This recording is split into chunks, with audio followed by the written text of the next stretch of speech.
रक्सौल। जब जब हम नैहर जाई ओकरा धोले वेला बाई मेहरी के कमी खोले ना कर लेवे कॉम्प्रोमाइज।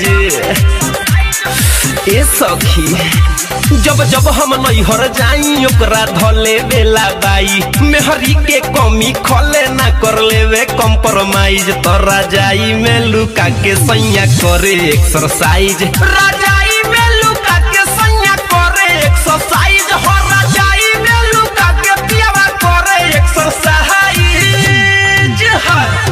डीजे मनीष रक्सौल। आप सुन रहे हैं अमित पटेल की आवाज में। हाय मेहरी के बकरा अखड़ा में करता जियान रे हटा कटा बाटे उ तो जैसे पहलवान रे।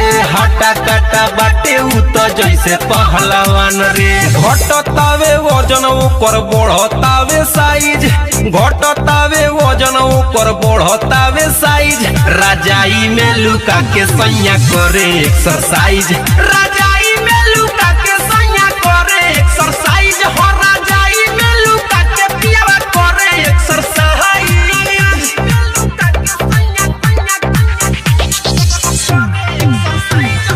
डीजे मनीष रक्सौल।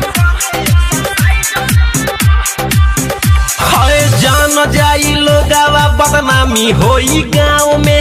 चल जाई जवानी सही गाजरा के भाव में। चल जाई जवानी सही गाजरा के भाव में। दिने दिने बॉडी ओकर होता डिमोरलाइज।